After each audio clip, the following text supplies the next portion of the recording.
تاریخیں مخصوص ہیں کہ ان تاریخوں کو شادی کرو گے تو برکت ہوگی، اگر ان کے علاوہ کسی اور تاریخ میں شادی کرو گے تو ٹوٹ جائے گی۔ ہمارے ہاں بھی کچھ لوگ کہتے ہیں کہ سفر کے مہینے میں شادی ہو تو شادی کامیاب نہیں ہوتی، اور اگر کامیاب ہو بھی جائے تو اولاد نہیں ہوتی، اولاد ہو بھی جائے تو نیک نہیں ہوتی۔ عجیب فلسفہ ہے۔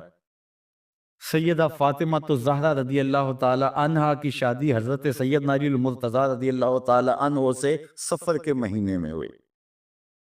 مجھے بتاؤ ایسی کامیاب شادی بھی کوئی ہو سکتی ہے، اور ایسا اچھا جوڑا بھی کوئی ہو سکتا ہے، اور پھر کہتے ہیں اولاد نہیں ہوتی، حسن حسین اور زینب پیدا ہوئے۔ ایسی اولاد بھی ہو سکتی ہے، اچھا اولاد ہو جائے تو نیک نہیں ہوتی۔ مجھے بتاؤ حسین جیسا نیک کون ہوگا، حسن جیسا نمازی کون ہوگا، اور زینب جیسی پردے دار کون ہوگی؟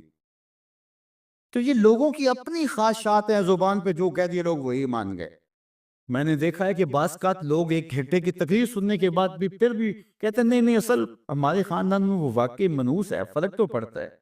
جب اللہ کے محبوب نے کہہ دیا لا تیارہ، کوئی منحوس نہیں ہے، نہ دنوں میں منحوس، نہ ساعتوں میں منحوس، نہ افراد میں منحوس، ہمارے الو بھی منحوس نہیں ہے۔ تمہارے اندر کی برائیاں ہیں جو مجسم ہو کے تمہارے سامنے آتی ہے، اس لیے کوئی منحوس نہیں۔ ہمارے والدین نے بچپن میں ہی ہمیں یہ باتیں اچھی طرح سے ازبر کروائیں، اور ہماری تربیت اس طرح کی کہ ہم الحمدللہ کبھی بھی ذوف الاعتقادی کا شکار نہیں ہوئے۔ تو آپ بھی اپنی اولادوں کی ابھی سے ایسی تربیت کریں کہ ان کا توکل اللہ پر ہو، ان کا توکل اللہ کی بابرکت ذات پہ ہو، اور اسی پہ بھروسہ کرنے والے ہوں۔ جب اس پہ بھروسہ کرنے والے ہوں گے تو زندگی سوکھی گزرے گی، کبھی مشکل آ بھی جائے گی تو پریشانی نہیں ہوگی کہ دیکھیے کبھی خنداں کبھی گریاں، کبھی اللہ کچھ عطا کرتا ہے کبھی کچھ عطا کرتا ہے۔ وہ محمود غزنوی کو بوڑھے لوگ محبوب تھے، لیکن سب سے زیادہ محبوب ایاز تھا۔ تو ایک دن اس نے اس کو خربوزہ دیا تو وہ چٹخارے لے کے کھا رہا تھا۔ بادشاہ نے چکھا تو وہ کڑوا تھا، کہا ایاز یہ تو کڑوا ہے؟ تو کہا کہ حضرت ہاں کڑوا ہے۔ تو کہا پھر تم مزے سے کھا رہے ہو؟ کہا ساری زندگی ساتھ سے میٹھی نعمتیں کھائی ہیں، آج ایک کڑوا مل گیا تو پھینک دوں؟ جب اس پہ توکل ہوگا تو کبھی تکلیف آئے گی تو بندہ کہے گا کوئی بات نہیں، جے سونا میرے دکھ وچ راضی تے میں سکھ نو چلے ڈاواں، تو بندہ کہے گا ٹھیک ہے کوئی بات نہیں ہے، یہ اس پہ بھی میں خوش ہوں۔ تو جب توکل اس پہ ہوگا تو پھر بندہ اس تکلیف میں بھی لذت لینے کا راستہ نکال لے گا۔ اور اگر یہ ہو کہ اس منحوسہ کی وجہ سے یہ سب کچھ ہوا ہے، کچیچیاں چڑھیں گے اس کے اوپر کہ اس نے یہ کیا ہے، مار ہی دوں قتل کر دوں، اس کو چھوڑوں نہ، زمین پہ رہنے کا حق ہی چھین لوں اس سے کہ اس منحوسہ کی وجہ سے یا اس منحوس کی وجہ سے یہ ہوا ہے۔ کوئی کسی کی وجہ سے نہیں ہوتا، یہ ہماری اپنی بدعمالیوں کی سزا ہے۔ اگر کوئی ہمیں نقصان در نقصان ہو رہا ہے تو توبہ کریں۔ 70,000 لوگ ایسے ہیں جو بغیر حساب جنت میں جائیں، ان کا کوئی حساب نہیں ہوگا۔ اللہ اپنے کرم سے انہیں یوں ہی جنت عطا فرمائے۔ صحابہ نے عرض کی یا رسول اللہ صلی اللہ علیہ وسلم وہ کون ہے؟ تو آقا کریم نے ارشاد فرمایا کانو لا یکتوون، یہ وہ لوگ ہیں جو اپنے جسم پہ داغ نہیں لگاتے، مخصوص نشان جسم پہ لگا لیتے ہیں، یہ فلاں بزرگ کی نشانی ہے، یہ فلاں جو ہے وہ شہید کی نشانی ہے۔ اللہ نے جب تمہیں سالم الاعضاء پیدا کیا ہے تو اپنے بدن کو تم کیوں نشانی، اس نے ساری نشانیاں لگائی ہیں، اس کی نشانیاں اتنی پکی ہیں کہ اس نشانیوں میں فرق بھی نہیں لگتا نا۔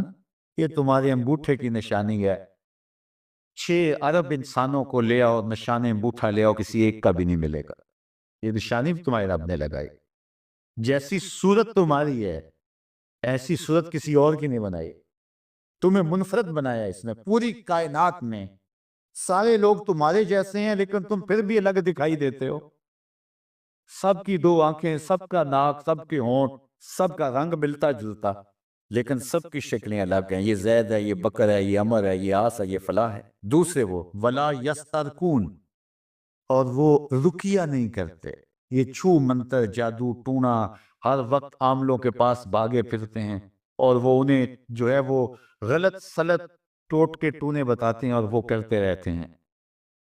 عجیب لوگوں کے نفسیات ہوتے ہیں، صبح سے لے کر شام تک اسی چکر میں رہتے ہیں اور پھر ساری زندگی ان توہمات سے نکل ہی نہیں پاتے۔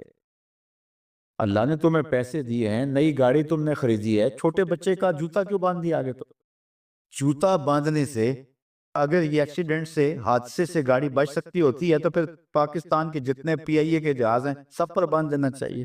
سب پہ جوتے لٹکے ہوئے ہوں. عجیب تم نے فلسفہ تراشا.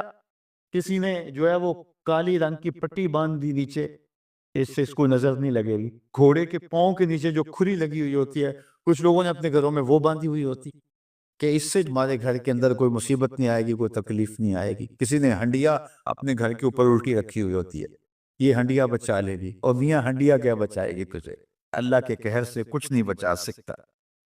جب تمہارے اوپر کوئی مصیبت نازل ہونی ہے تو کچھ نہیں بچا سکتا. اگر بچنا چاہتے ہو تو پھر اللہ سے استغفار کرو، اللہ تعالیٰ کی تسبیح کرو، اللہ کی تحلیل کرو، میرے حضور پہ درود پڑھو، پھر دیکھنا کہ مصیبتیں ٹلتی ہیں یا نہیں ٹلتی. تو یہ خام خواہ کے رکیے. اور یہ عامل لوگ جو ہیں، ان کا تو کام ہی یہی ہے. ان کا کام چلتا ہے لوگ ذوف الاعتقادی میں مبتلا رہے، اور یہ کہہ دیتے ہیں کہ آپ کے خاندان میں ایک منحوس عورت ہے، یہ اس کا کیا ہوا ہے، تو کوئی نہ کوئی منحوس تو پہلے ہی انہوں نے طے کر رکھی ہوتی ہے. فوراً ذہن وہاں جا کلک ہو جاتا ہے. اس کا نون سے نام شروع ہوتا ہے، اس کا کاف سے نام شروع ہوتا ہے، اس کا جیم سے نام شروع ہوتا ہے. تو پورے خاندان میں کسی کا نام کاف، نون یا جیم سے تو شروع ہوتا ہی ہوگا. یا دوستوں میں تو فوراً ذہن جو ہے ادھر منتقل ہو گیا. اب یہ بابا جی نے بتا دیا ہے، ہاں ہاں اس نے یہ بات کی تھی، کچھ باتیں یاد آنے لگی. اس کاف سے شروع ہونے والے نام کے ساتھ نفرت پیدا ہو گئی. اس بابے نے نفرت کا کاروبار کیا.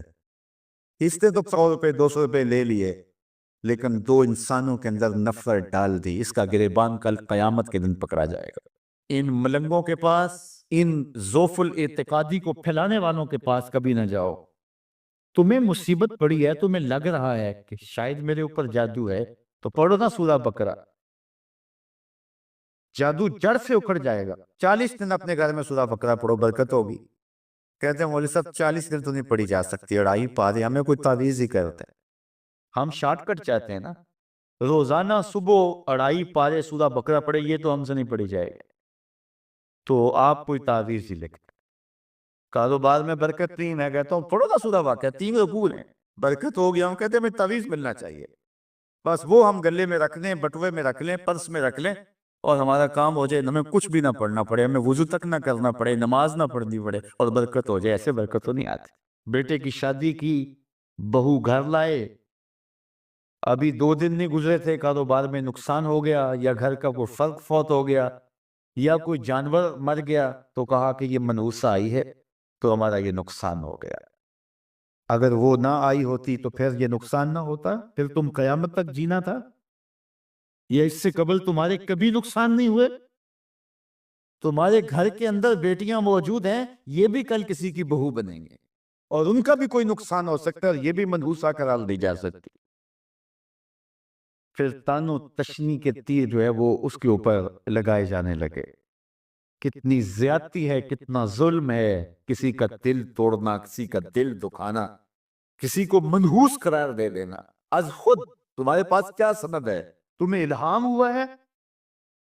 کیا حجت ہے، کیا دلیل ہے تمہارے پاس کہ کسی کو تم نے منحوس قرار دے دیا؟ کتنا مکار ہے انسان. اپنی بدعمالیوں کو، اپنی نیت کے کھوٹ کو، اپنی نیت کی کوتاہیوں کو، اپنی سستیوں کو، اپنے عمل کی کمیوں کو دوسرے کے اوپر مر دیتا ہے. کاروبار تو نے صحیح نہیں کیا، نقصان ہو گیا. صبح 12 بجے اٹھ کے تو گھر سے جا رہا ہے اور نقصان ہو گیا. تو نے 2 نمبر مال بیچا، آج پکڑا گیا اور نقصان ہو گیا. تم نے ٹیکس نہیں دیا، تم نے زکوٰۃ نہیں دی، تم نے دروازے پہ کھڑے ہوئے سائل کو جھڑکا، نقصان ہو گیا. یہ تمہارے پاپ ہیں جو مصیبت بن کے تمہارے سامنے آتے ہیں. یہ تمہاری بے تدبیریاں ہیں، تمہاری ناحکمتیاں ہیں، یہ تمہاری بے احتیاطیاں ہیں، یہ تمہارا تکبر ہے، یہ تمہارا غرور ہے، یہ تمہارا عجب ہے، یہ تمہاری ریاکاری ہے، یہ تمہاری خیانت ہے، یہ تمہاری دھوکہ بازی ہے، یہ تمہارے قلب کے اندر چھپی ہوئی نفرت ہے، جو آج تمہیں مصیبت بن کے جس کا سامنا کرنا پڑ رہا ہے. یہ تمہارے اندر کی عیب ہیں جو مجسم ہو کے تمہارے سامنے آئے. اللہ تعالیٰ نے قرآن مجید میں ارشاد فرمایا وَمَا أَصَابَكُم مِّن مُّصِیبَةٍ فَبِمَا كَسَبَتْ أَيْدِيكُمْ. جو تمہارے اوپر مصیبت آتی ہے وہ تمہاری اپنی کرتوتوں کی وجہ سے آتی. بیماری آئی تمہارے پرہیز نہ کرنے کی وجہ سے آئی. بیماری آئی تمہارا زیادہ کھا لینے کی وجہ سے آئی.